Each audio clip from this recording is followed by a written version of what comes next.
Ivan Drago was a victim.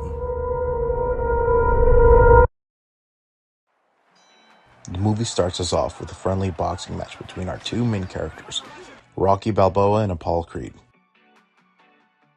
This being the fourth movie of the franchise, we have our characters established and life is good for the once underdog fighter.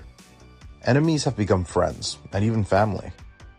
Our antagonist of the movie is introduced and really more of a character than a person. Big, bad Russian.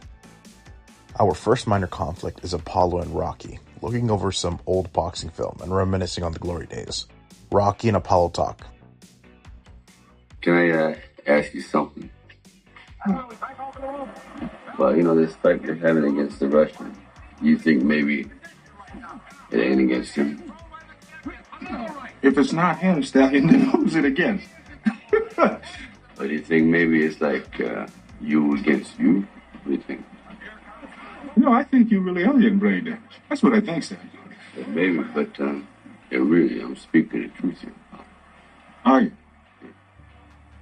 This comment, while innocent, digs deeper into Apollo and touches a topic that he doesn't want to talk about, not having it anymore, or not being the superstar he once was.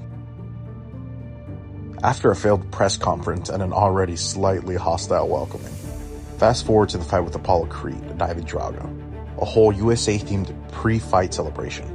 They even have James Brown performing, which is crazy, showing Apollo's arrogance before his fall. This finally snaps something in the Russian, and we finally see what he's capable of. Drago kills Creed and completely changes the dynamic of the Rocky films and gives a bit of a cautionary tale. Do not let your arrogance blind you. This was Apollo's biggest weakness throughout the films. I mean, his confidence was modeled by Muhammad Ali. He was even a better boxer than Rocky himself, but his ego ultimately killed him. He denied the white towel so he could die in the ring, leaving his wife and future child behind.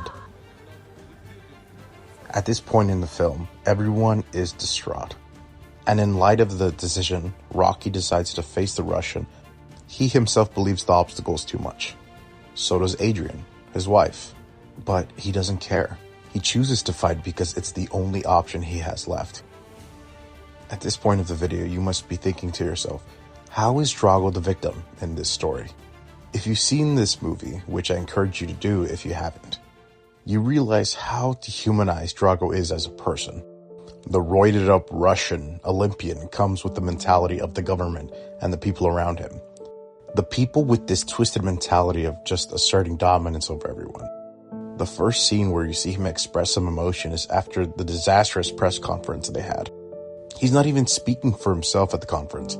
His wife and another Soviet boxer are doing the talking for him. Then, in his first American boxing match, he is being taunted by Western culture to the max. The complete frustration and anger for his situation is partially revealed in this moment. Not saying he regrets it and is a good person, but he needs to prove his dominance over the Americans because of his position. He is a symbol more than a man. You even see this a bit more in the next fight that comes later. In the second press conference with Rocky, the Soviets are completely confident in their abilities and have proved their point. They set the date and location for the next fight. Christmas Day in Russia. And before everybody knows it, the dreaded day has come. And after the second out of the third movie montage of the film, which is basically like 2 music videos in a movie, geez. I know, it was the 80s, so what do you expect? We finally come to the big final fight of the film. Rocky comes in as an underdog, which is almost a completely foreign feeling to him. He has been on top for years at this point. Then Ivan Drago comes in. Completely different entrances. And the aura on the Russian is crazy. He is clearly his country's pride, no doubt. He is taller than Rocky, stronger, more dangerous. This is almost a death wish on live television. The Cold War was on these fighters' shoulders. The fight was nothing like either of these men have ever seen. For the first time in the film, we see the Russian bleed and be human. Slowly you see the person behind the Soviet symbol. His mentality is so far gone that he doesn't even want to humanize Rocky. He calls him Drago.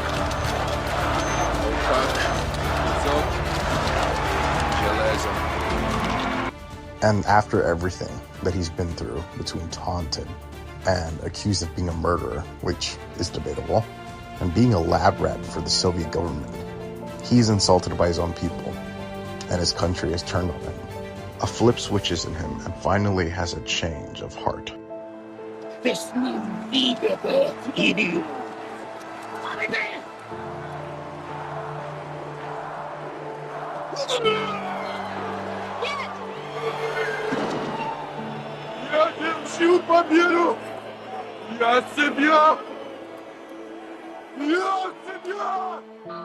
Even after all the clear advantages, Rocky comes out on top.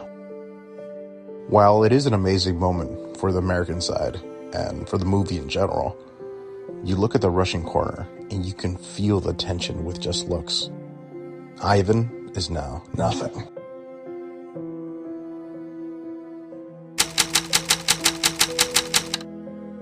We get the most satisfying sequel to the Rocky movies. For a moment, we see what these years after the terrible fight was for Drago. Because of you, I lose everything. Country, respect, wife. You ever see stray dogs in the Ukraine? They go for days with no food. People spit on them, they have nothing. No home. Only will to survive, to fight. I have son. All he knows is this.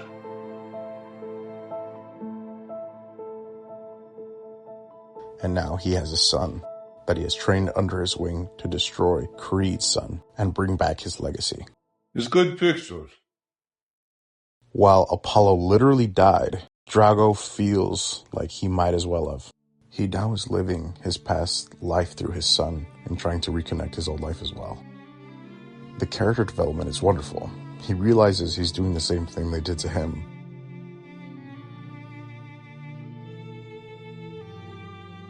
And stops everything. Just to show his son the love he never got.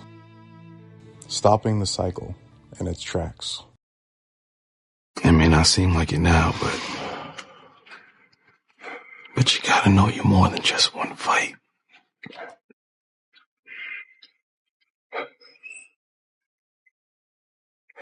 We both are.